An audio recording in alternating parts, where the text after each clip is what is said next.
Hello,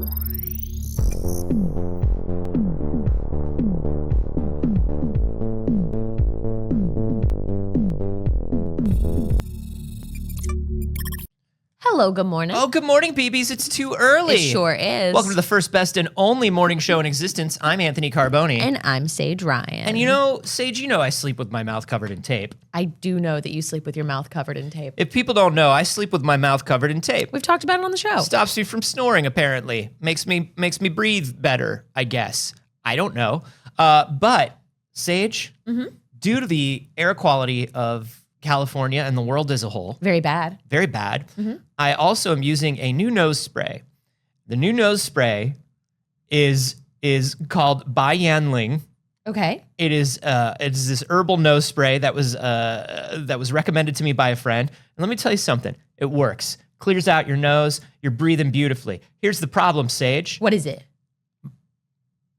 Everything. The world smells like curry for an hour afterwards. Oh, that's rough. I would pass away immediately. So I do not have the constitution to smell things.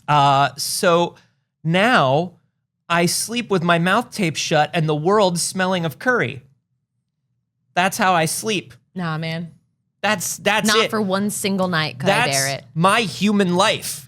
Literally, someone could ask me, would you rather die or fall asleep smelling curry for one night? And it's not about curry specifically. Falling asleep smelling anything that smells like food Curry is a strong smell. But any food. Yeah. I don't like the smell of food. When I'm somebody who, like, when I get done eating, I need food to be moved away from me. Like, I can't be near food. So if I had the choice of one night falling asleep with the inside of my nose smelling like curry or to die immediately, I would die immediately. Now remember, my mouth is also taped shut.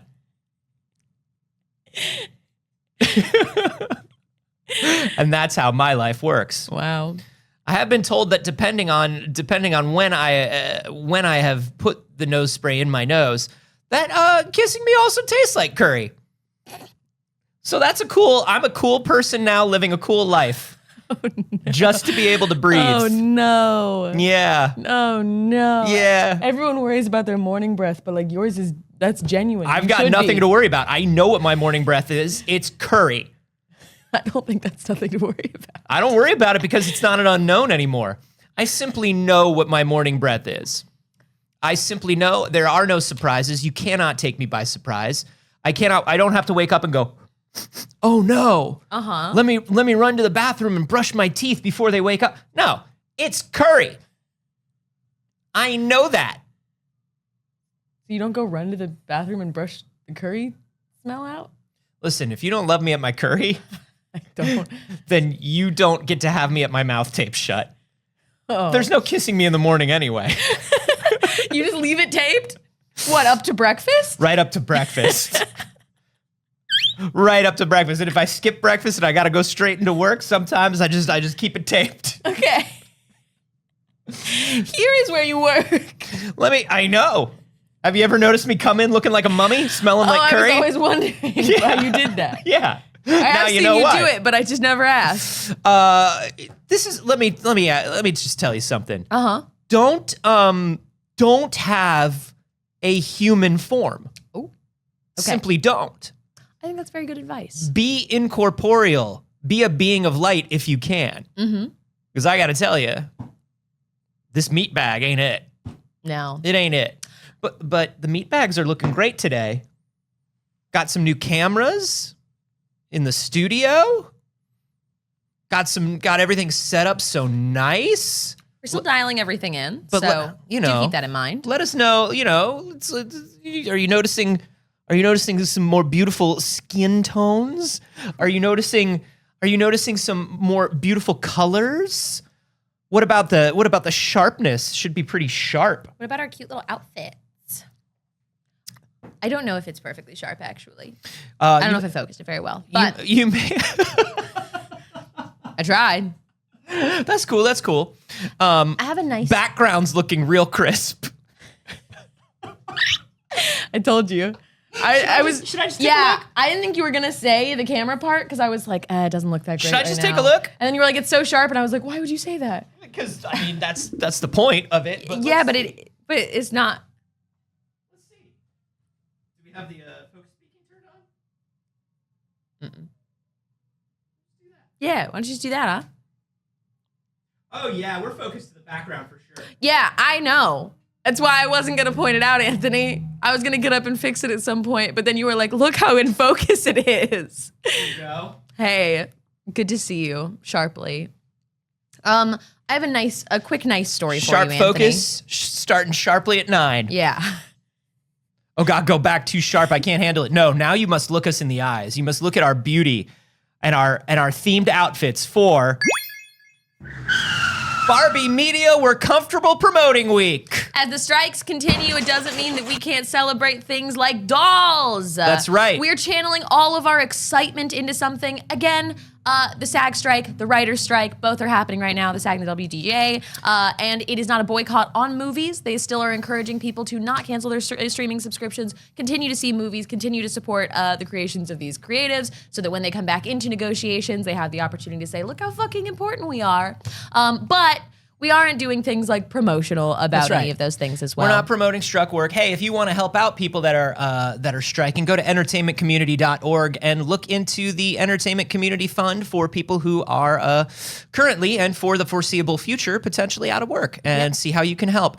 You were going to say something about outfits or something. No, I was going to tell you a nice story. Tell me a nice story. I'm ready for it. So around the studio, we're in a pretty big city. But we don't want to give up too much of our OPSEC, but we are in a city. Right. We're not going to tell you which one. We're in Los Angeles as a general concept, as a county, Whoa! But I just keep having the most delightfully small town experiences around our little local business. Because we're a local business now. Mm-hmm. And I don't think that really hit me until I started talking to the neighbors. I was like, oh, we're a local small business. It hit me when we thought about burning down the studio and collecting the insurance money. I was like, oh, we're really a business now. That is one of those things that you got to consider when you're a small business. That's right. But I walked over because I was getting some set pieces designed. I was designing some set pieces for an upcoming thing that we're doing, Secret. I can see them right here. They're great. And I have some big prints that I needed for it. So I go over to the local print shop and I walk across the street and I'm like, oh, my guy who's like usually here isn't here that usually prints stuff for me. But everyone in that building is so perfect and delightful. And everybody kept coming in and knowing everyone's names on both sides. Both the people who worked there and the customers all knew each other's names. So I'm like, oh yeah, I usually get prints from this person. And an old man walks in, and I'm always frightened of old men, I'm gonna be honest with you. Sure. Old guy walks in and is like, everyone in here is great. I love all of these guys. They're the best. And like goes down the line of each of their names. A Karen had just been in and there were 2 people behind the counter going, it's not your fault. It's not your fault. Oh. About the Karen. This old man is like listening to me talk to the guy like, oh, what do you do? And I was like, oh yeah, we've got a studio nearby. We make gaming content. We talk about video games and stuff like that. Ostensibly. And this sweet old man goes, video games? And I'm like, yes, just a man behind me in line. Did you say video games? And I was like, yeah. And he goes, I'm here because I'm printing my headshots to go to Comic-Con. I do a voice in a game. And I was like, no way. And he shows me a headshot from a game and is like, just pleasant. And he goes, I just got one of these air purifiers because I'm still very afraid of COVID. And I was like, ooh, and he's understanding of the pandemic. We're the only masked people around. Yeah. And he was like, I just got this little air purifier because I'm going to go meet people at Comic-Con. And I was like, that's so excellent. Aww. That's so wonderful. And he was so delightful. And then Lovely. another old lady walks in now with exactly my hair color. The game was Pickup Artist. The game was that Pickup Artist game on Steam. I was guessing by the art because it didn't have any writing on it. I think it was a WoW character. Oh, wow. I think he was some kind of creature in World of Warcraft. And then a nice old lady with exactly my hair color walks in and goes, nice hair. And I go, nice hair to you. And then I left my lovely little printing And then place. A bird landed on her shoulder and was like... And I just walked on back and I waved to all the neighbors on the way who own the restaurants next to us. It was delightful. How lovely. I just wanted to say, sometimes it's good out there. I try not to let anybody know my name. I think the people at the coffee shop I go to every morning have been trying to figure out my name through context clues for 2 years, and I simply will not let them. They're like, here you go. And if I go like this, they're like, Andrew? And I'm like, maybe not. You know, the two sides of the spectrum. If they know your name, they can steal your power. Oh, I don't have any power. That's why we were thinking about burning down the studio. Yeah. That and a crisis. Anyways, we are going to continue. We have a little bit of like news to get it. Okay. But we want you to know that later on in this episode, we're going to go into Barbie's family tree, and we're going into it. Yo, you'd think it's Barbie and Ken all the way down. You'd be a fool. You'd be a ding-dang fool. There's too much going on, and we cannot wait to tell you about it. But first, we got some other stuff that we want to chat with you about. I want to talk about something that has been trending. I want to talk about something very strange that has been going on TikTok. Yeah. I saw this literally, I think at the moment that you asked me if I had seen, like, I had literally seen it maybe like an hour before. I was like, whoa, what is this? And you texted me and you're like, there's a thing. And I am looking into it. So, I know we've got a combination of BBs on TikTok and BBs off TikTok, but a thing has been trending like specifically for TikTok lives, which is people going live as what they call either an NPC or an AI. Now, the first video that I saw about this was a woman watching a live from somebody who started trending very, very quickly. Yes, this is Pinky Doll, I believe. Pinky Doll is who she was watching. I have a video of Pinky Doll that's going to give you an idea of exactly what this is about. This is the most Pinky Doll something can be. Yeah. Oh no. Oh, I have a video about Pinky Doll that I'm going to show you in just a moment for Barbie week.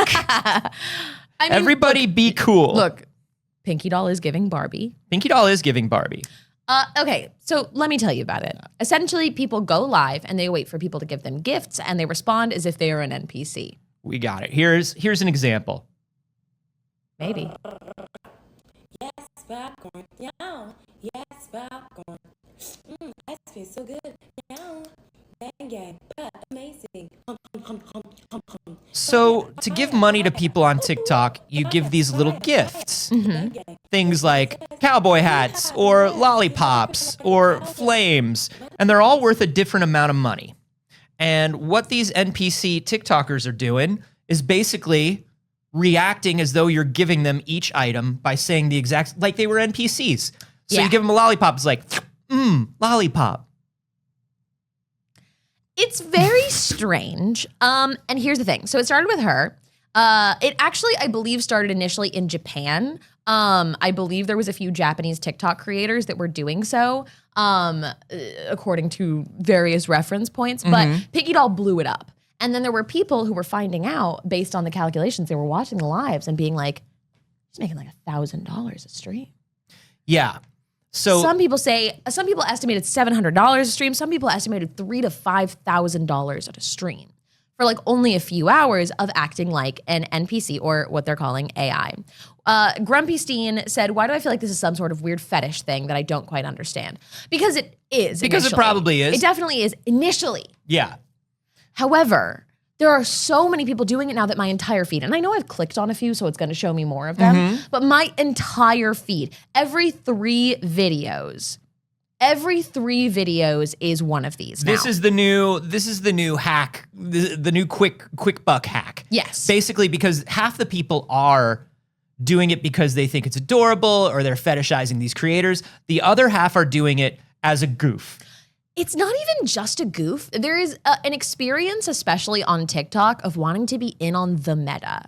And this is not Facebook meta. This is the concept of a meta. Yeah. And it is a huge fucking thing where everybody wants to be part of the experience and the moment and the trend on TikTok. So now there are people watching it, ironically, unironically, just to keep it going. That are not part of the like, hey, this is doing something for me. But like, I'm dropping roses because this is just a moment and I'm part of it. And some people are like, some creators have actually put up TikToks where like, hey, if you see me go live tomorrow and I'm doing this weird stuff and you're like, what is this weird stuff? You keep your mouth shut because I can make $400 an hour doing this. Let me get the bag. And so now you'll see people in the chat that are just giving gifts and going, get the bag, get the bag. And that's part of it too. And here's the thing, Anthony. The meta goes deep because that video is now part of it. You have to make one of those videos. Because a lot of the time there's like a method on TikTok of getting your TikTok live seen by posting a TikTok right before you go live so that when people come across it in their feed, they can see that you're actively live. It like pops up on the right side of it. So now they're saying, if you see me go live, you know, don't like just that's now basically the TikTok that they leave to let you know they're about to do it. Exactly. And it's very specific. Everyone's saying the exact same thing in it. And part of the reason for that is there is a lot of like, while there's a lot of science to the way people follow the TikTok algorithm, there's also like a lot of like, I would say almost believing in it as though it was some sort of like black magic. Yeah. You know, or some sort of curse or something. It's a fae thing where people are like, this is exactly what this person said. If I say exactly what they said, this will become sort of a thing that the algorithm knows is popular. And then more of us will be seen when we do these things. Yes. Which is partially true, but I also think is a little deeper. You know, people are always overthinking and underthinking algorithms. Yeah. I do want to say, if people are wondering how much money people are making on these things, we did look up some of the exchange rates.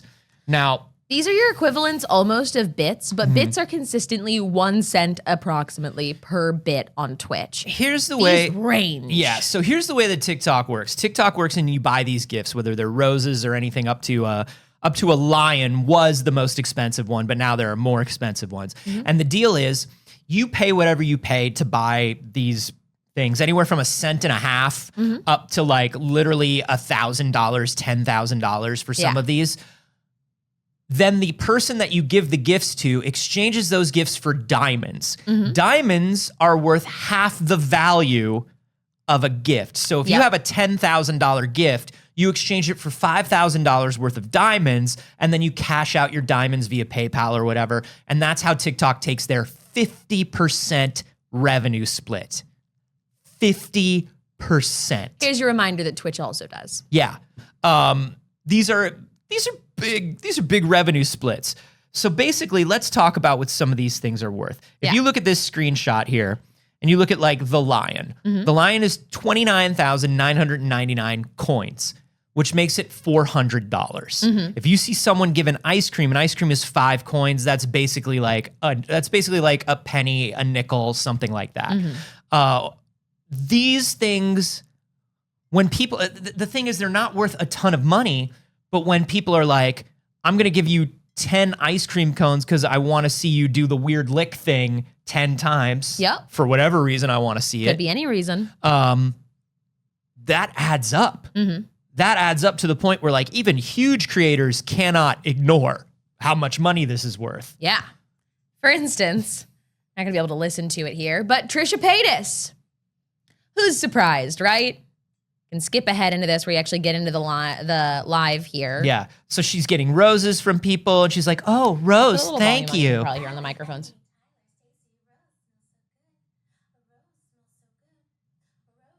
Yeah, they're not getting it, but. They're not picking up any of that? Wow. Nah, Our mics are wild. Our mics are wild. Our mics are genuinely wild. I made an entire folder of these, of just different people doing it. Did you put a link in? I'll jump I sure did. Where? It is in there. Yeah.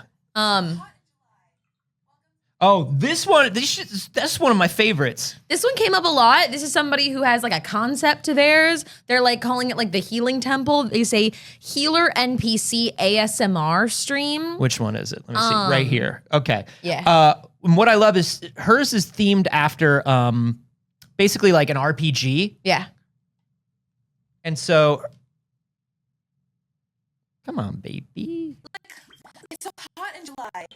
Welcome to the healing temple.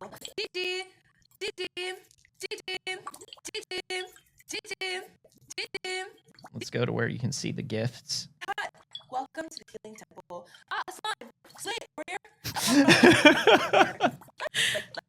Rose. Thank you, warrior. Thank you, Warrior. So you're getting a lot of like, she calls you warrior. She calls her audience warrior as she's getting the gifts. It's themed after an RPG. Yeah. And that slime, I think, is like a $5 to $10 gift. Yeah. So every time it's like, oh, slime, slay it, warrior. That's like one of the audience's favorite things for her to say. Uh-huh. And so you saw within that 30 seconds, she got like 4 slimes. That's $40. Yeah. It'll be $20 because of TikTok's cut. Sure. That's how much people spend. Yeah, here's one where somebody decided to put on like a Barbie box and try and do it as a Barbie. My favorite about them is they have This one's a sizable creator that decided to do it. That goes by Avery. You gonna open anything? Nah, that's cool. This was another person. This person couldn't stop laughing and breaking and being like, do you guys really want me to do this? Like, you can see in her face the like distress level. I want while audio doing on her. it. Where is Yeah. she? Which one is she? The thumbnails of her face. A lot of them are blurred. Google Drive is being weird to me. There There you it go. is. There we go. Is this like a findom thing for guys who are too embarrassed to just find a findom? So here's my theory. Findom has actually also been trending on TikTok, not as like a thing that people are literally doing on the platform, but people talking about it. Yeah. So there was a creator that blew the fuck up talking about findoming and was like, anybody can do this. The last one was selling panties. Sure. It was just like, it's so easy, sell your panties, here's Yep. how to do it, here's the websites. And now this person blew up talking about findoming. For those who do not know, financial domination is essentially like mostly women being mean to men and men giving them money for Right. it. That's like kind of the dynamic of it, which is like great. And that is a method of sex work at the end of the day. Sure. And then there's this like gray in between where people are doing things on TikTok that are not sexual for them, but a sexual thing, a service that they're selling. Anyways, I think this is a direct correlation of that specific video trending last week. This leaned right up to it. And then there were a bunch of people being like, oh, this is how I'm going to do it. When Yeah. you were talking about it. So it's not the dom aspect of it, but I do think it's this like idea where a bunch of people are like, I could do a thing that's borderline sex work and feel comfortable with that. Yeah. I want to show, this is the creator that Saige was talking about. Look You how can s- 30 more minutes of this, man. I'm going to do 30 more minutes of this and then I can't. And it's funny, it's like she can't remember the things that she comes up with to say. yeah. For a Like- social experiment now. And it's people being like, yes, girl, get it. Get the bag. Squishy, squishy. Thank you. And then like if one comes up in between another coming up, she like interrupts one. She doesn't know what to do. She's very stressed. She does not like this. Oh, just like, aw, But she's making a lot of money. Yeah. roses. There's so much distress in her eyes. And again, she keeps stopping and being like, do you guys really want me to do this? Like, it's wild. There were some men doing it. I did put one in here of a guy doing it just for, reference, I guess. But like, there are probably thousands of people live on TikTok doing this Yeah. literally right now. Here we go. It is absolutely massive. Let's get podium.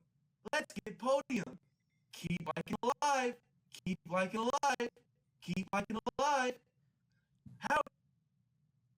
Howdy, bitch. Howdy, Yeah. bitch. He kept saying, howdy, bitch. They're saying is if you guys see this, if you see PixelCircus doing this on TikTok, we should shut up. Now, we'll do it. We'll fucking do it. We'll do it. We'll absolutely do it. Will we? Yeah, Yeah. we'll do it. Why wouldn't we do it? Are we allowed to monetize on TikTok? Do we have the gifting? Yeah. Yeah, we'll do it. We were going to burn this building down for the insurance money. You know we'll do it. Here's what we'll say.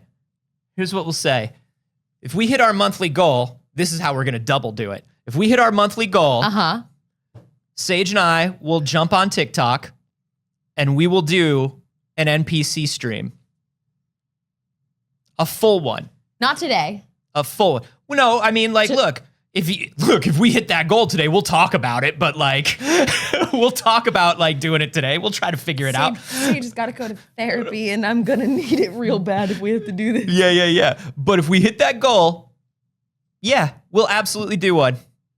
We'll absolutely do one. Ooh, slay it, warrior. I'll do it.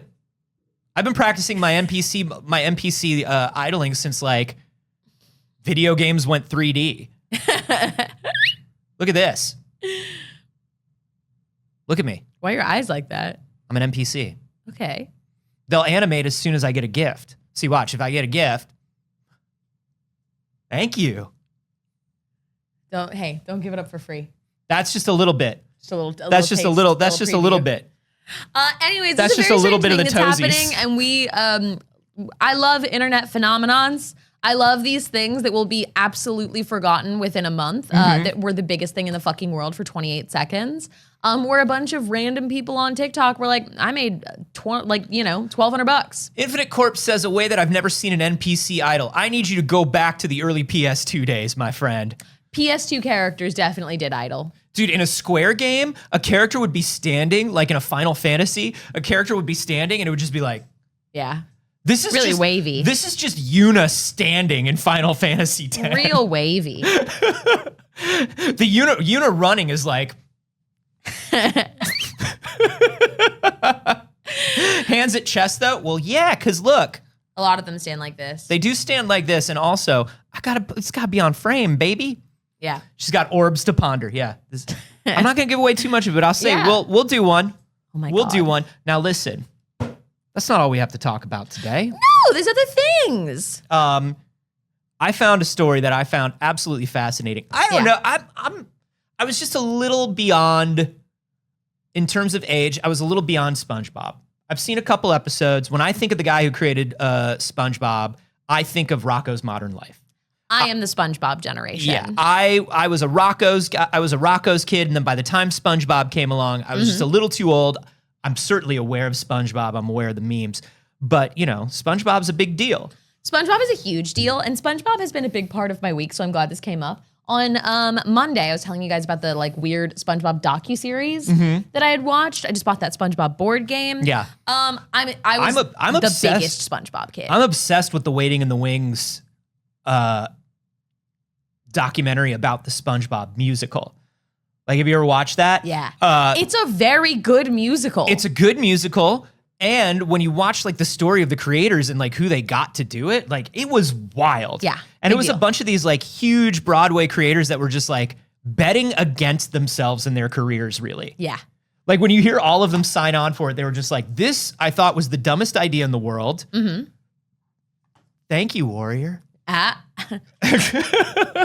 We will thank everybody who donates at the end of the show, as we always do. But it's all these big the visual designer. I forget what her name is because I'm not a huge theater guy. Mm-hmm. But she was I was pretty sure this was going to end my career. Yeah.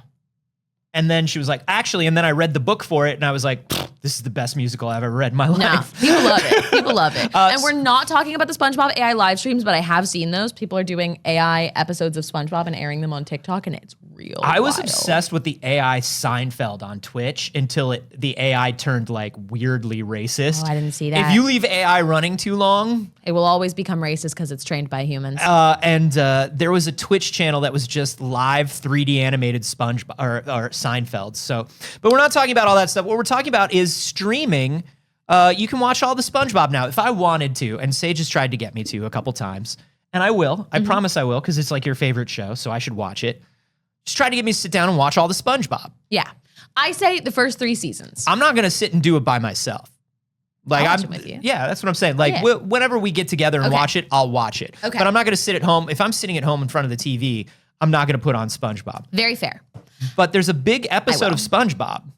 Now, everybody, even if you are not the SpongeBob generation, would probably know the meme, "Are you feeling it now, Mr. Krabs?" Right, and that's something I'm aware of. That's something that even people outside of people who grew up on SpongeBob know the meme.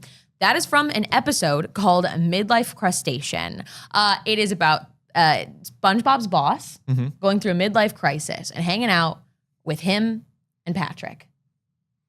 However, what I didn't even know is that it's been banned for 5 years. That's right. Ever since SpongeBob showed up on, I want to say it was Hulu first, then Paramount Plus, but definitely the entire time it's been on Paramount Plus, you have not been able to watch Midlife Crustacean. And the reason being, one of the things that they do to help Mr. Krabs feel young again is a panty raid, which even at the time they did this in the show was not like a funny, like goofy time. That's a goof on something that was popular in like the 60s and 70s. Which was a goof then. Which was a goof then.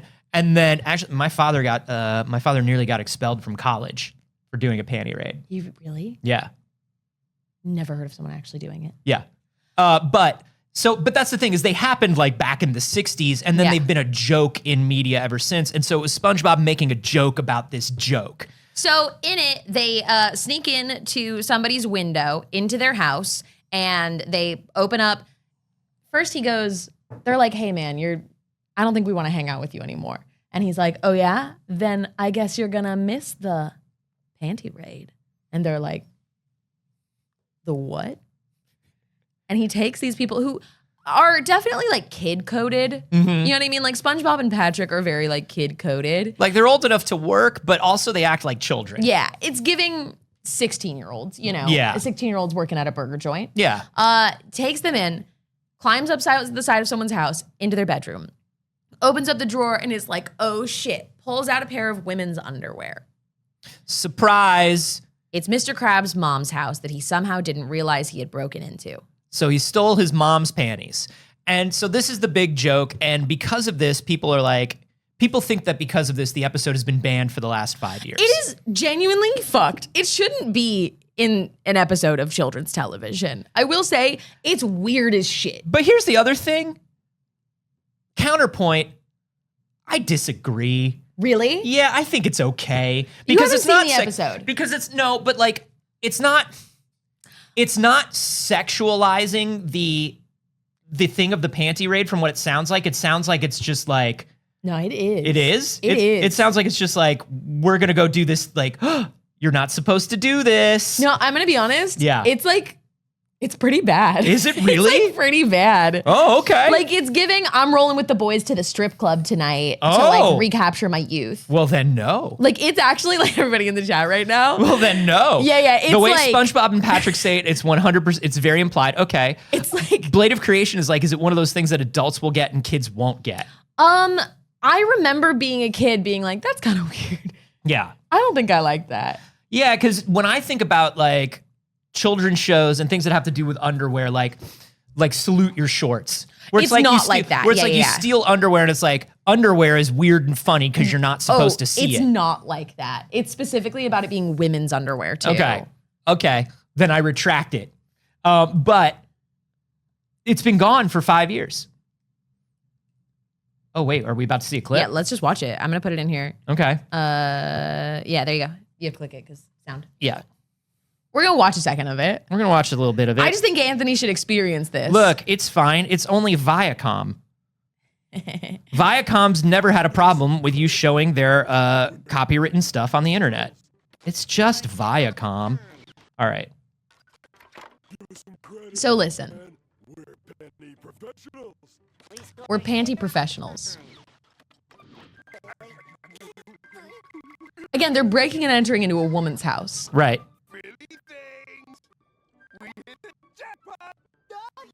Jackpot. Okay. Mm-hmm. All right. I can't hear what they're saying, honestly. It's only weird that it's his mom because the implications were sexual. Right.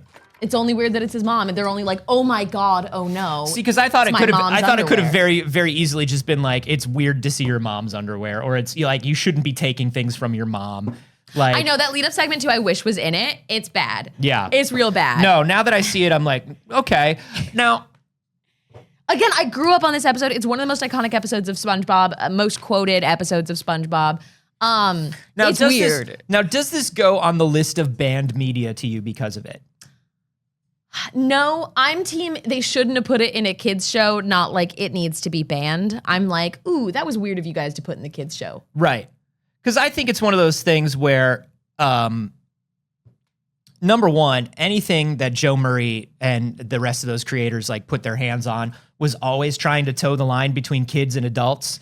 I mean, it's that post Ren and Stimpy Nickelodeon. I hate Ren and Stimpy. Right, but if it wasn't for Ren and Stimpy, No, definitely no Rocco. Definitely no SpongeBob, because there was this idea that Nickelodeon made stuff for kids, but also would like toe the line of like, this is gross out humor.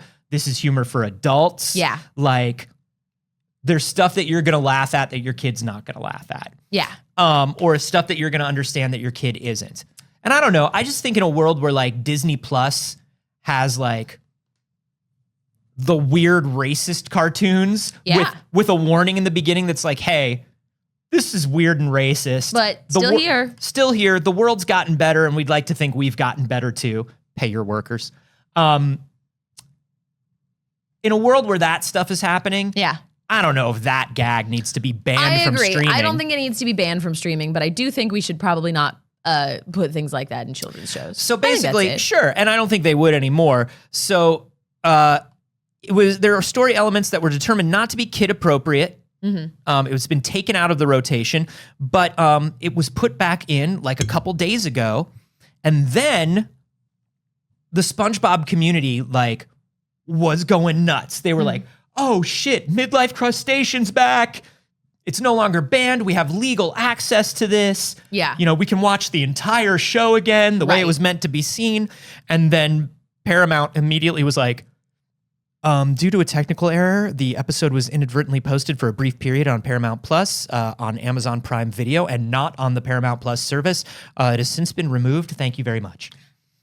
I wonder if they were like, don't make a big deal of this, guys. And then people made a big deal of it, and they were like, and now it goes away. We're going to give it to you, but don't make it Be weird. Cool. Don't make it weird. And then people immediately made it weird, and they were like, this is why we can't have nice things. This is why we can't have nice panties. This is why you simply cannot have nice panties. All right. Do we have more news, or do you want to just get into the I mean, I want to talk, while we're talking about streaming, I do want to talk about some stuff that's going on in the world of streaming. Netflix, who couldn't pay the cast of Orange is the New Black enough to quit their day jobs while they were working on the most popular television series in the world, recently removed their basic level plan from many countries, with, we would think, more to come. This is the basic tier. Yep. The basic tier is basically that $9.99 or pip pip cheerio if you're in the UK, $10.99 quid pound queen dollar pip pip. Steal a crown. We just lost all of our UK viewers. Good. Hey, come at me. Hey, I'm going to be honest. In the mornings, Anthony. Hey, in the mornings, Anthony. Yeah. That's like 30%. It's like 30% people in the UK in our morning streams. Fight me. Your bodies are entirely made of sausage rolls. Your bones are brittle. Come at me, UK. Yep. There goes Flatlander. All right. Well. So the basic tier, which was $9.99, allows you to watch movies and TV show in standard definition, God's own format, 480p. Seems like very little for $10.99. Yeah. It's gone. It's absolutely gone. You are forced to either now sit through ads to keep your costs down or jump up to the more expensive plans. Those who are currently subscribed can keep the plans for now. But you cannot subscribe to it now. But you cannot subscribe to it now. The standard plan, the cheapest ad-free option on Netflix right now, is $15.49 per month. That's a lot of money for Netflix. That's a lot of money for a service that cancels every show after 2 seasons, whether it's done or not. Yeah, sounds like maybe enough money you could be paying people residuals. Yeah. How interesting. Seems like it. Continuing with a little more information on the strike, I want to point out something that was posted by Datsmo in the Discord. Tom Cruise has reportedly been asking people to continue promoting their new films. Yeah, Tom Cruise has asked the union to let union actors promote the movies they're in. Because also, Tom Cruise doesn't get it. Tom Cruise, you don't understand. The idea here, Tom, is that you don't promote the movies, and that's how you get the studios to listen to you, because they lose money when there's nobody to do press for the movies. But Tom Cruise worships a lizard god. Has $17 billion, and is so bored that he has to jump off of various cliffs. Yep. Is just like, well, what if we didn't work, but we still promoted the work we did? Can we be allowed to do that? And it's like, Tom Cruise, shut up, Tom. Stop raising your hand and reminding the teacher that you gave homework. Shut up, Tom. Oh, did you grade those quizzes? Hey, fuck you, Tom Cruise. Fuck you. Azrael also posted an article here about 39 approved indie projects to be shooting during the strike. This is your reminder. If you see people shooting, there is nuance here. Yeah. And to not take it into your own hands. We talked a little bit about this on Monday. There are a few, they started giving out these indie exceptions. Yeah, which there is are if waivers. if you're making a movie that is not tied to the studio system and is not tied to the AMPTP, which is who the strike is against. Yes. You are still allowed to make your film. One of the biggest ones that they talked about was the new Rebel Wilson movie, which is shooting right now. Okay. Is allowed to continue shooting. They were one of the first that got this. So remember, not everybody is scabbing. Make sure you know who's scabbing and who's not. Yeah. I want to go back. I want to go back because we did have one more Netflix thing. Since we are talking about like the popularity of Mattel creations this week. Yeah. We're talking about Barbie. We're talking about the Barbie media empire. We sure are. In the 80s, there was another media empire that Mattel had that was worth almost as much, if not more, for a little bit of time, and that was He-Man and the Masters of the Universe. He-Man currently resides at Netflix. They've done 2 animated series, and they were supposed to be doing a live-action movie, but surprise, surprise, just like everything else, Netflix says, oh, maybe not. Yeah, I think maybe not. Maybe not. Netflix spent $30 million to develop a He-Man film with the writers and directors of The Lost City. Okay. And then they just said, no. You spent 30, and they were like, well, it's going to take 60. It's going to be a $60 million movie. We're $30 million in. We're just about to start shooting. The development's been done. The design's been done. We're ready to roll. Yeah. And they went, I don't know. We don't like having stuff on our streaming service.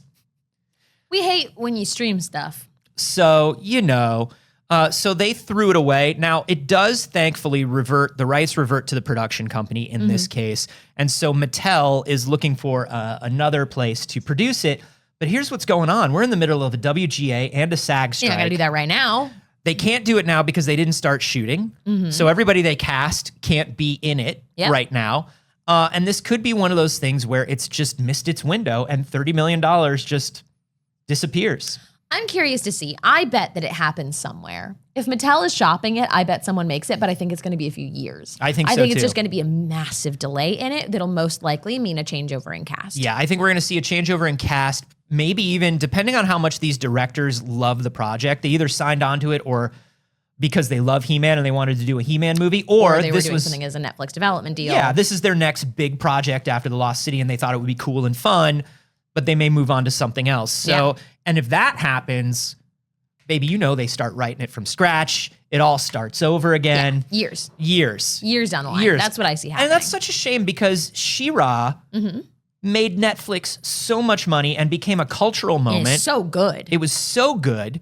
A lot of those people, by the way, a lot of those animators, designers, directors moved on to My Adventures with Superman. So if you liked She-Ra, check out My Adventures with Superman.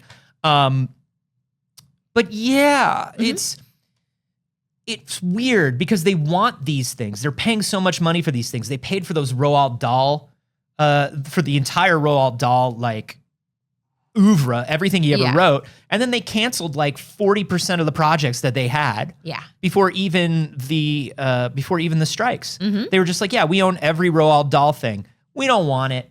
Yeah. We don't want to make anything with it. We just want to sit on it and own it. We're gonna hug James and the Giant Peach because it's ours. We're gonna sleep on it like a dragon. We're gonna sleep on our hoard like a dragon. Null Denominator in the live studio audience said Netflix is so anti-sunk cost fallacy that they will actually set money on fire. It's wild to me. Yeah, and no cost is too sunk. And when these studios are spending this much money and then throwing it away, and then they say things like, you can't make residuals for Orange is the New Black because we're barely breaking even. Get fucked. One of the actors in that Variety article, I read the whole thing. Yeah. And I read a whole article. Are you proud of me? Whoa. One of the actors was like, I couldn't afford to buy the box sets of the show that I was on. And I just wanted to show people that I wanted to own it because I was in it and I was proud of it. And I couldn't afford to buy the box sets. One of the actors who played like, she played the woman who comes in from the outside and she works for the private prison company and is like reforming the prison. Yep, I know exactly who you're talking about. She was like, I didn't live in New York, but they would only hire me as a local actor. And that is a very common thing. And I wanted to be part of this show because at that point it was season 3 or 4 and I loved the show. It was my favorite. And I wanted to say that I was on this huge cultural show.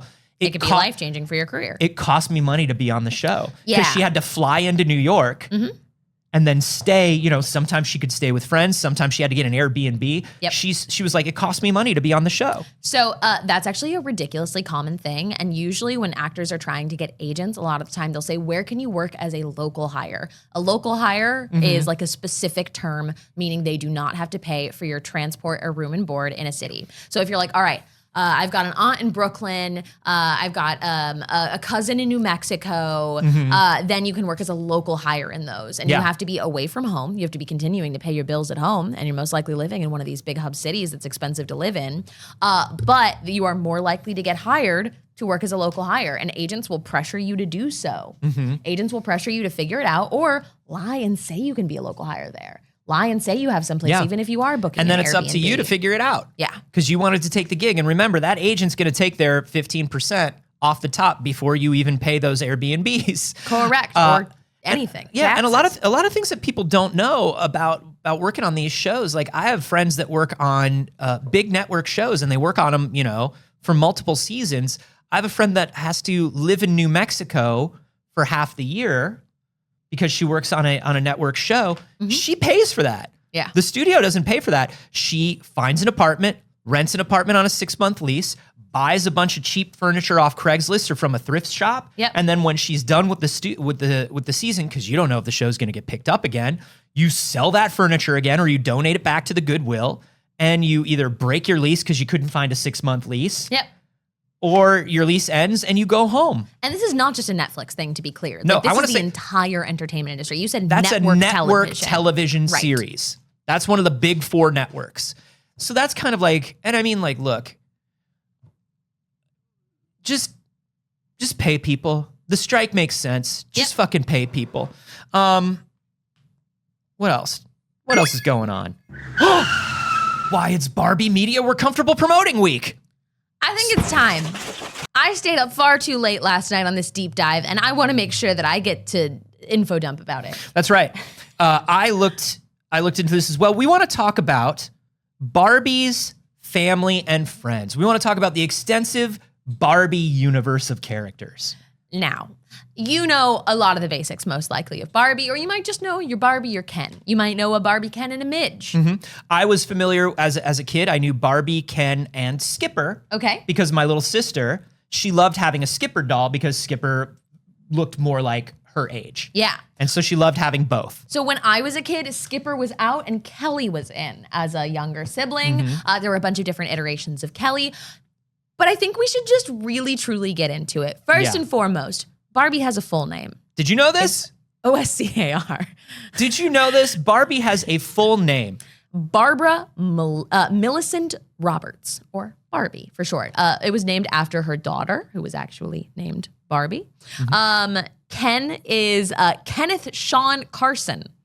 Ugh. Wow. Such white people names. That's just one white guy. One metric white guy. That's just one metric white guy. But here's the thing that I didn't know. Barbie was not just fully formed as a perfect teen model / doctor / archaeologist. Barbie had parents. Her parents, George Roberts and Margaret Rawlins Roberts. I like that her mom has a middle name. Yeah, her mom's got a look at that. Her mom's got a maiden name.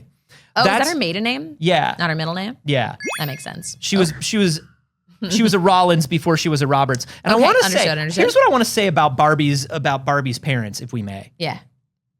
Hot. They're aging great. Really hot. They're aging great. But also, it's a little weird because, like, that is just Barbie and Ken. Yeah. Like, how am Barbie and Ken dating and not look at that and go, hey, should we see My First Therapist? Barbie's My First Therapy? Yeah. Get a little Barbie therapy playset because this She's is weird. probably been a therapist. That's true. Most That's likely. true. Barbie's parents mostly have shown up. They've never had dolls, but they have shown up in, like you just saw, that was a YouTube thumbnail. There's a Barbie, there have been multiple Barbie animated series and films. Yeah. The Barbie Dreamhouse Adventures is a web cartoon that has like a lot of the extended Barbie universe in it and is part of the modern Barbie universe. Yeah. Millicent comes from, Barbie's middle name comes from Barbie's Aunt Millie. Yeah. Who is like the cool aunt. Yeah. She's like the cool aunt that like when Barbie's having problems with her parents, she calls Aunt Millie and Aunt Millie's like, oh, you know, I smoked a pot. She doesn't say that. She does not say that. But like, listen, she's I smoked a pot coded. She's a fashion designer in Paris. Come she was on. never made into a doll. Her name is Millicent Rollins. Her first appearance was in Barbie, A Fashion Fairy Tale. No, there's a lot of different iterations on who Barbie is and what her family is like. The most recent iterations of Barbie are a much more modest lifestyle. But if you go back to the early 2000s, it was extreme wealth. Can I tell you something? Extreme, intense wealth. Can I tell you something? I might risk it all for Aunt Millie. Yeah, that's fair. I might risk it all for Aunt Millie. Yeah. Aunt Millie's got like a Kate Blanchett thing going on. I love it. But like if you look at some of the Barbie movies from the early 2000s, Barbie was like this ridiculous rich kid with ridiculous rich parents that would like go way over and above and over the top, building, you know, that's like, oh, we own a fucking theme park. We own this big Barbie mansion. It went from the modest dream house of the early 60s Barbies into like McMansion Barbie. Yeah. And early Barbie was canonically a teen model. Yeah. That was who Barbie was. And that was like the dream, right? That was her first job. I'm a teen model who can pay her own bills and I have my own little apartment and I take care of myself. Yeah. That was like the extent of the Barbie dream. Inherently, when Barbie was released, Barbie was incredibly controversial because most toys that were marketed to children were of babies. They were children and babies, and the idea of pretending to be an adult, of playing with an adult character, or of like presenting an adult woman's body was like, you can't do that. Kids can't know boobs exist. Yeah. And extremely controversial, hated, seen to be like really, really scandalous and risque. Hey, species, human. Just in case you were wondering. Thank you, Anthony. Thank you for your contributions to this. They're from, now they are also, when you're talking about the McMansion thing, the idea of like this kind of like upper middle class mobility to upper class American dream family. Where are they from? They're from like Carson. What is the name of the place they're from? They're from Willows, Wisconsin. Yeah. If that A fictional location. Willows, Wisconsin. That sounds like there's a gate. Yeah. That sounds like there's a gate and they don't let Brooklyn Barbie in. Do you know what I mean? Which Brooklyn Barbie is a current version of Barbie that is also named Barbie, but they also call her Brooklyn. Yeah, because do you know why? Because she's a POC, and we want to make sure people don't get angry that we made a black Barbie. That's been a thing forever. It is absolutely layered. It is also a reference to the idea of everybody's named Barbie, because you had in the beginning, look, there's an entire like deep dive history, specifically, I'm actually going to post it in our Discord. I watched a great deep dive into the history of black Barbies in particular. So Brooklyn is a black character named Barbie, but they call her Brooklyn as a nickname to differentiate the two. Obviously, you are showing preferential treatment to a white Barbie in this scenario, but it was also a play on the idea of there are Barbies that come in a range that are still named Barbie. And it's just Barbie. So they meet each other, they acknowledge that they are both called Barbie, and they're both like rather important characters to one of the modern shows in the Dream House. Yeah. And they give her a nickname because they're both named Barbie. Yeah. And this comes from, we should get into the actual timeline because initially, I mean, one of the things is if there was a Barbie doll that was not white, it was one of Barbie's friends. Yes. The idea of a Barbie for everyone really was something that came around like in the late 90s, early 2000s. So Christy was the first black Barbie that was introduced. She was introduced in 1968 and was a pretty big part of it. She was part of the Talking Dolls line, but unfortunately was deeply distasteful in a lot of ways. That's Christy. That's modern Christy. This is modern Christy. This is what Christy looks like now. We love it. A lot of the criticisms of the initial Christy dolls and of a lot of the initial black Barbie dolls was that they were using the same facial molds as the white Barbie dolls, therefore not actually embracing black features. And they did that for a long fucking time. There is, like I said, I'm going to post the whole history piece. They got into a lot of things that they were like, we did around the world Barbies and did a lot of like really insensitive variations of what they think that other cultures look like. Oh God, it was like Barbie's friend, like Mako, something like that. It was not good. It was not good. Yeah. I have a list actually. It was like the first Asian Barbie doll, and it was made during the sort of like 60s like Polynesian / Pan Am, let's take a flight to Japan sort of like Asian fetishism. Yeah. And it was not the coolest. Yeah. Here's one that was considered to be and is deeply insensitive. This was supposed to be the Mexican Barbie. And they gave her a chihuahua and a pink passport and like a little weird party dress. Yeah, dressed her not accurate. Yeah, dressed her like she was like part of the band. Yeah. People were like, hey, that's not dope, and we wish you would not do that. So they did end up discontinuing that Barbie rather quickly and reintroducing her in a better, more culturally sensitive outfit and accessories. This is the original Christy. That's original Christy. I do have like a love for the look. Her fashion was very, very good. But there's lots of ways that they missed on that. So let's talk about Barbie's direct relatives. Let's do it. Let's talk about who Barbie's relatives are. Now, for me, it's Barbie, and then Barbie has a little sister, Skipper.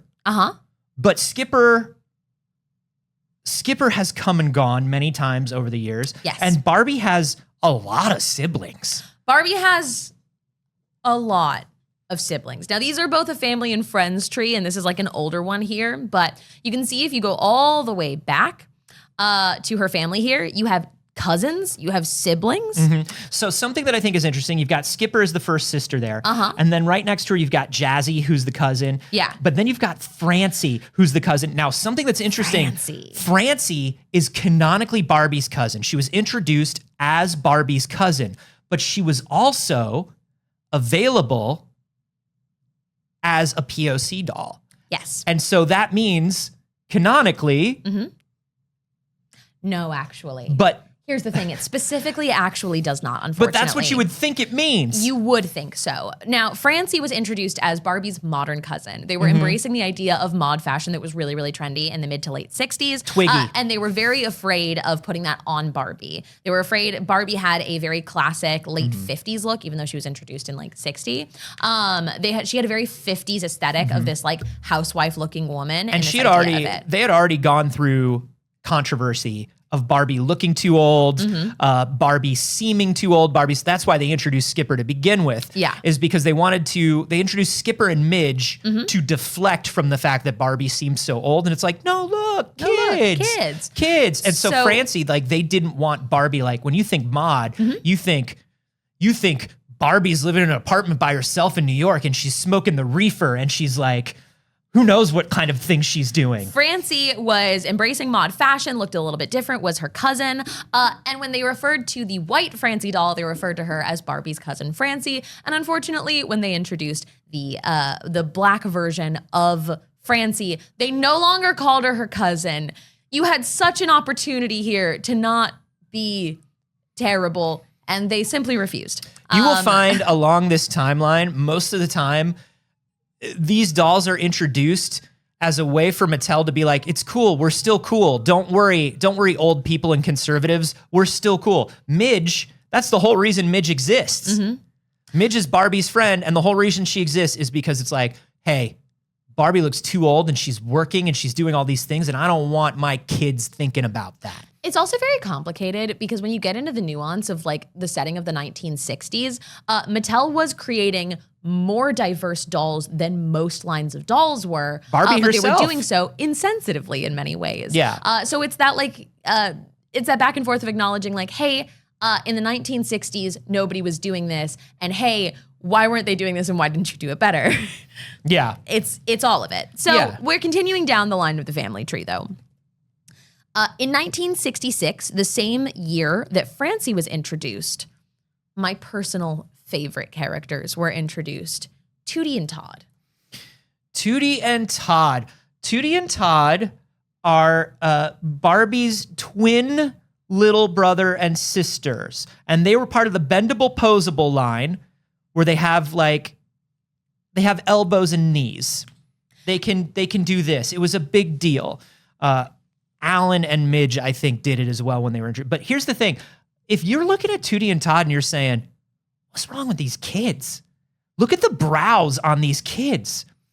This is the little meme girl who set the fire. That's Tootie's actual face. When That's I showed Tootie's it to real Anthony, he was face. like, that's not the real doll. No, that was the real doll. Anthony, I want you to play the commercial that I put in the spreadsheet. Okay, then I will. I need, actually. Okay. I require this of you. Now, Tootie and Todd were introduced as Barbie's twin Bottom. little siblings. Uh-huh. And I just want us all to watch this together. I want us all to experience this together. That's what Tootie is. Little sister. Okay. Little sister. It's a happy name. All up and down. Kind of into your mouth. Tootie. Tootie. And that's what Tootie is. Her arms and legs really bend. Why are they in unison? Her arms and legs really bend. Dollhouse, too. Her name even sounds like fun and laughter. Her name sounds like fun and laughter. You will all bend. You will all bend. So you can get Tootie with her own poster bed, or with her big fluffy dog. Tootie with her own piano. Why are they talking in unison? Why? They're not. This isn't even about them being twins because they don't acknowledge Todd really. There's Todd. They Todd's just said just there. They literally, when they introduce him, I don't know if you heard this, but they go, Todd. Yeah, That's what they. that's what I'm saying. They're like Tootie, Tootie, Tootie, Tootie. Todd.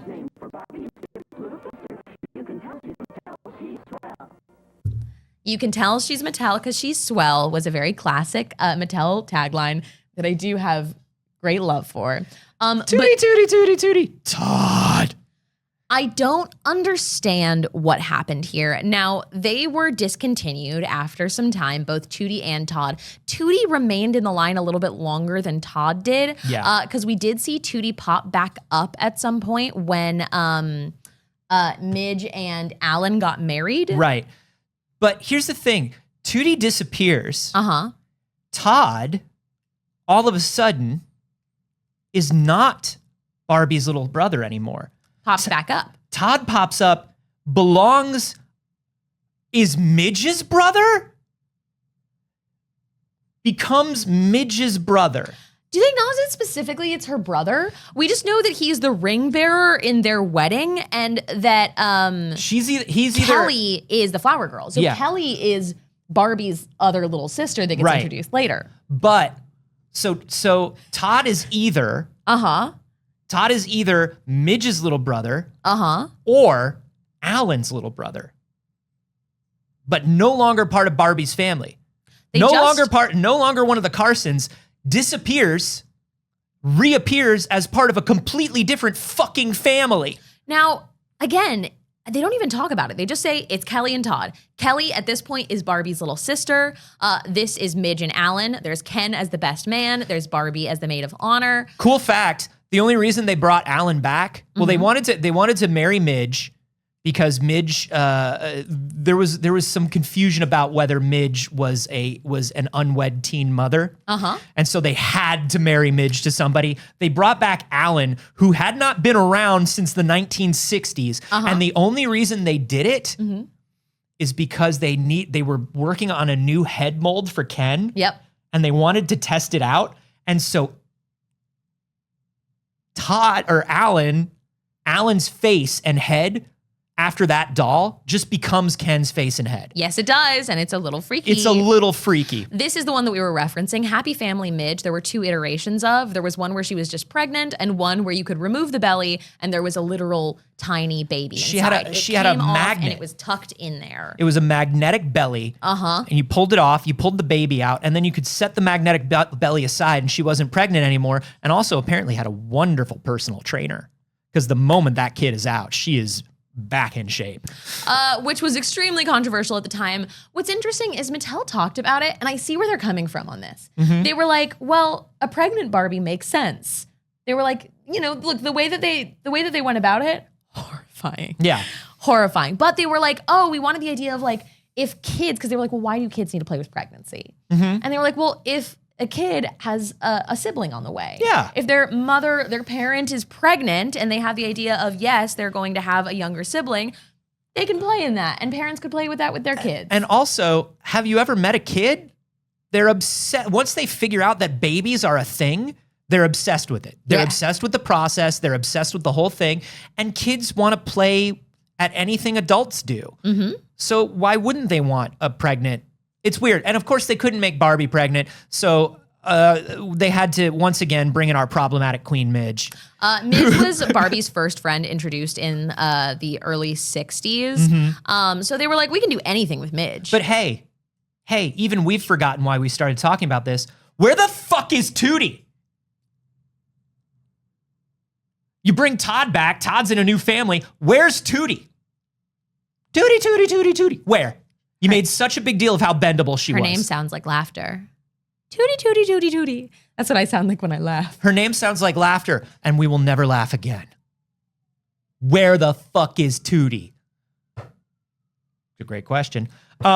There are more Barbie siblings. There are. So like I said, Kelly was the one when I was a kid, and apparently Kelly in the UK was called Shelley, which was just a like, I don't know. She was just a kid. I would put Kelly at like little, like 6 or 7 probably in age. And then at some point they were like, ooh, we don't like having the 2 separate names between Kelly and Shelley in the UK. So they made her Chelsea.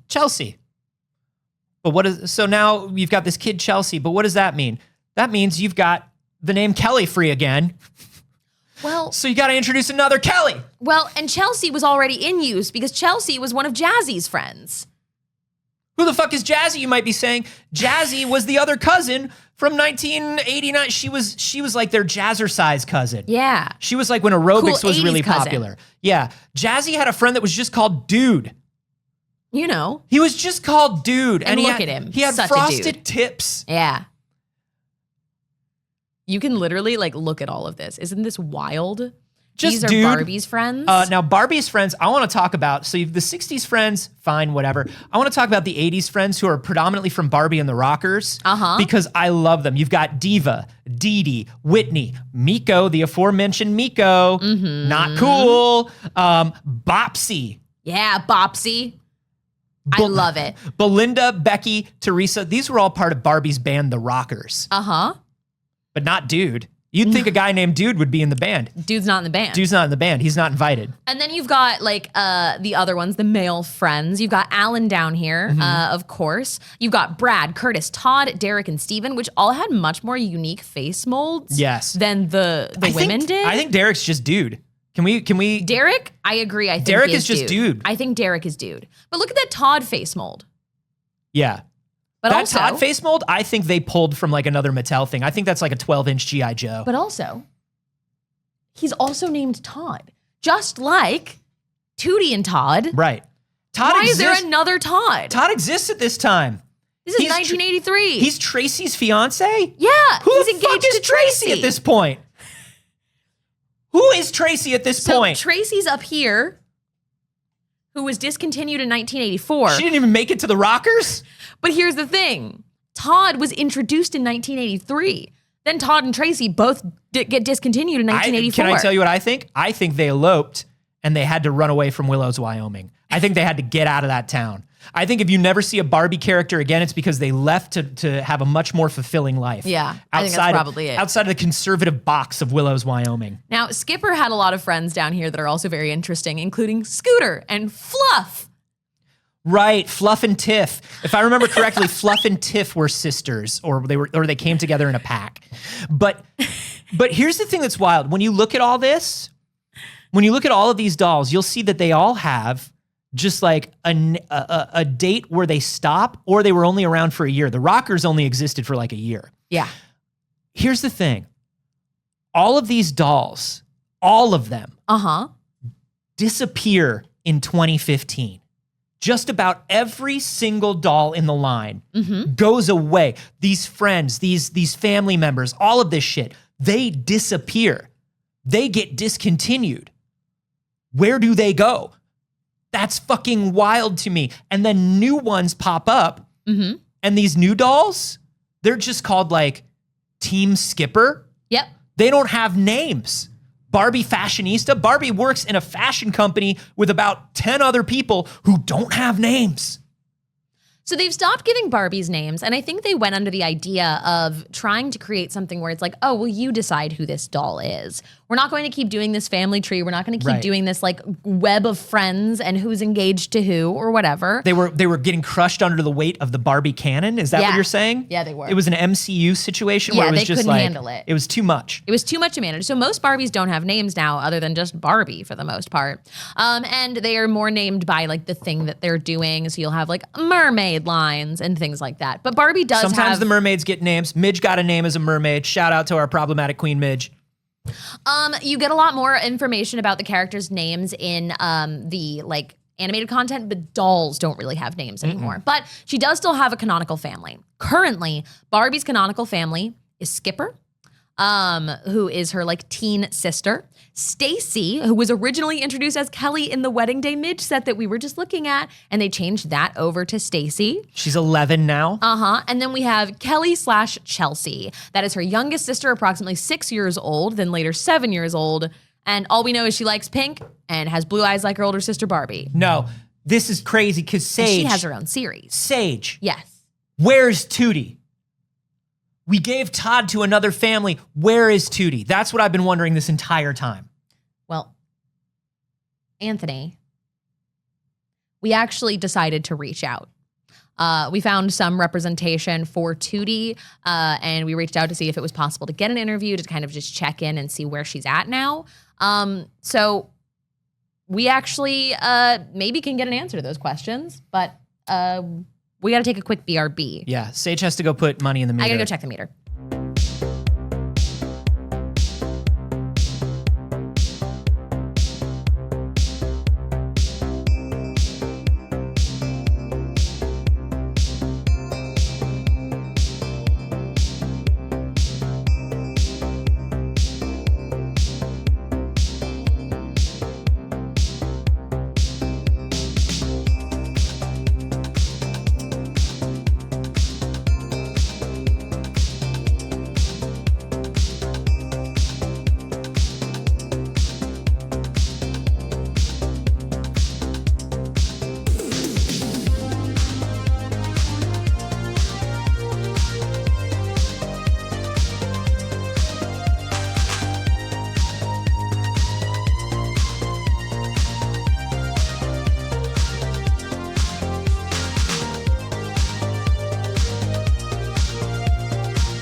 Ladies and gentlemen, I'm proud to be joined in the studio right now by Tootie Carson, Barbie's little...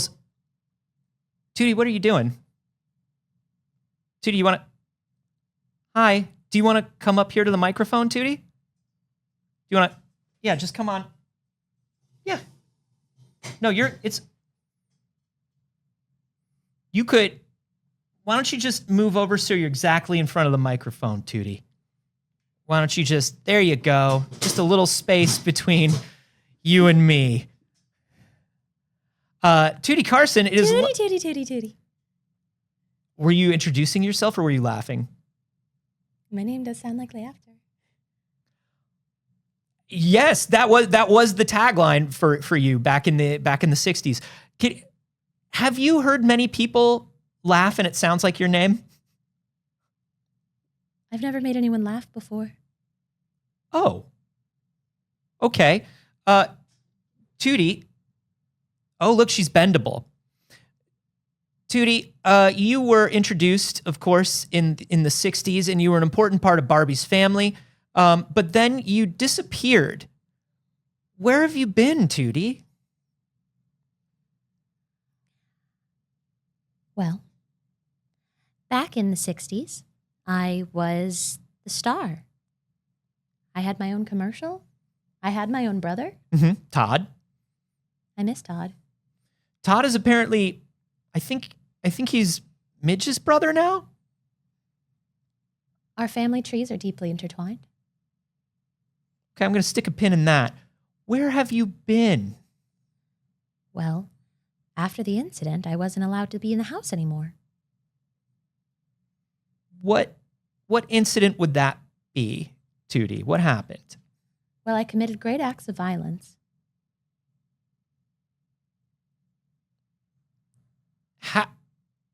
What against who? Well, how many people do you know that were once Barbies? I mean, a lot. Francie? Mm-hmm. The original Kelly? I remember. Oh my God. Steven? Steven. Alan? Alan. Those are all my friends. Tootie, where are your friends now? They're with me forever. Mm-hmm. And where do you, There has to be somewhere for the Barbies to go when Barbie doesn't want the Barbies anymore. The Barbies go with me.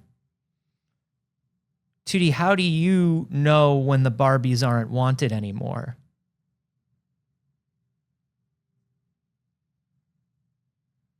Barbie tells me. I hear her.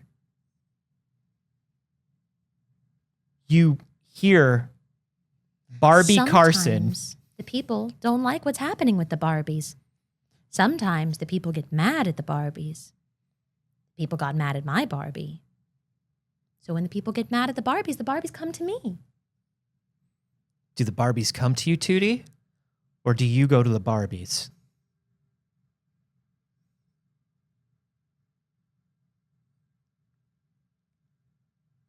They don't see me.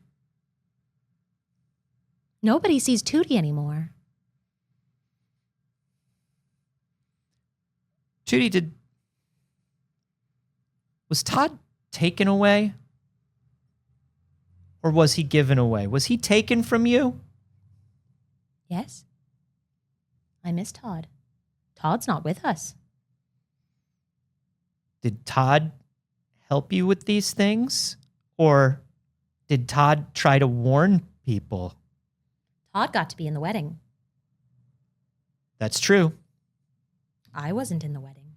No, we had wondered why you weren't in the wedding. Where were you living during the wedding? I was in the dark place. Where Mattel sends all of us. When we're not Barbies anymore. Look, would you like to try?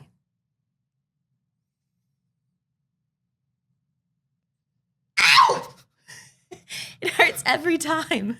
Why does it hurt every time? Why would it hurt? That's how they made me.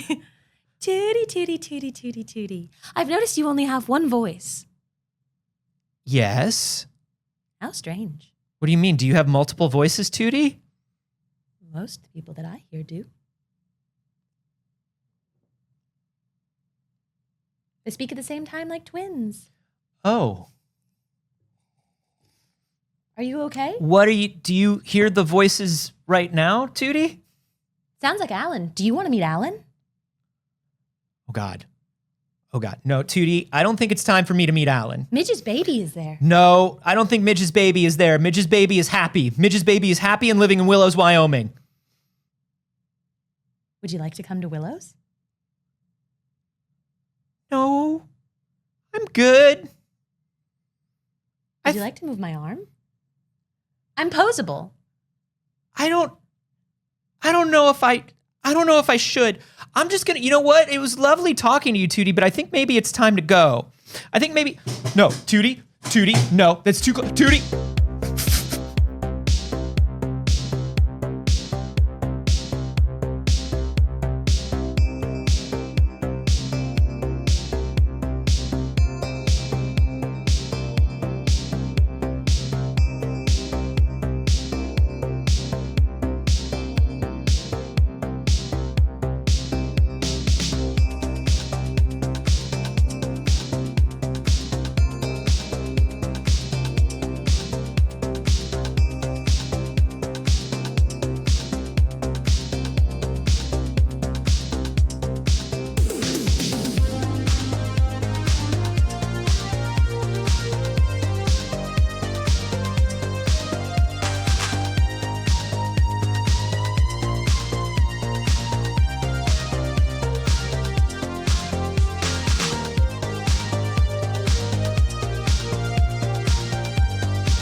Hey, man.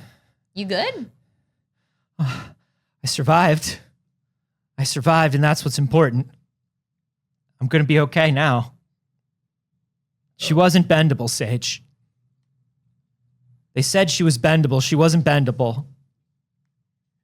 Okay, well, I guess I missed the clip. I'll have to go back and watch it. Well, you look like you're crying. Are you crying? No, I'm not crying. I'm good. All right, Anthony. Everything's fine. Okay. Well, I don't know. I hope you guys got some insight into some of these missing Barbie characters. I do have a bunch of other research that I did for this, like a ton of it, including an entire list of all of the discontinued dolls that have come and passed. I also have a list of all of the names that have been reused. Do you not want to talk about Barbies anymore? No, I'm good talking. I'm done talking about Barbies for today. Thank you. Okay. Thank you, everyone, for participating in Barbie Media We're Comfortable Promoting Week, but I'm no longer comfortable promoting any Barbies. Thank you. Okay, sure. Well, then I guess we'll just say thank you for watching, and that's all the show that we have time for. Of course, we do this show every Monday, Wednesday, and Friday at exactly 9 a.m., or you can catch it later on the VOD or on YouTube if you're not up that early. That's right. And, you know, there are lots of ways to support us during the show, and not during the show. You can tweet or share about the show, share the show with a friend. We love when you clip things and share them. We love when you join the Discord. That's a great place to be with tons of other wonderful Pixel pals. And people seem like they love Tootie. I don't know. Stop saying her name. Okay, man. The segment's over. Okay. Just listening to the BBs. Thank you to everybody who supported us during the show.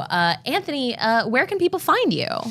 You can find me everywhere online at Carboni, except for here on Twitch where I'm at Anthony Carboni. And of course, on my science comedy podcast, We Have Concerns at wehaveconcerns.com. And Tootie will find you. You No, can find stop me saying everywhere it. on the internet at Not Saige. I stream on my channel usually Monday, Wednesday, and Saturday, but my schedule is a little off this week. You can also find us for the second to last episode of the campaign, A Failed Save, this Friday at 6 p.m. PT. Dun, dun, dun. It's the penultimate episode. Pinocchio episode. We announced that we have a lovely special guest. Carlos Luna is going to be joining us once again as Riesling, as our last guest of the campaign. Dun, dun, dun.